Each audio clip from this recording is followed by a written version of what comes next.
just two of the committees have submitted their reports. One is from West Khasi Hills and one is from Rivoy district. And the committees have just submitted it about an hour back. So obviously I have not been able to go through it. So once the committees, once we go through the entire report, which we will do very, very quickly, because we want to call the stakeholders after this, and then we also want to have the meeting with some counterparts after that. So we will be we will be going through these reports very quickly.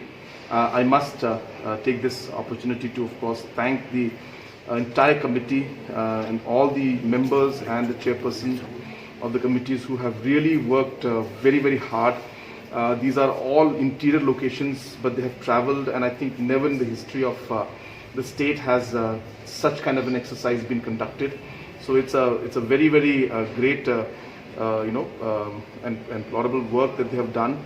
And as I said, a lot of hard work has gone in, and we will definitely do justice to it by going through it in detail, and then, as I said, further discussing with other stakeholders and taking their opinions within the state, and then further at the earliest meet the Assam counterparts and try to take this forward to a logical conclusion.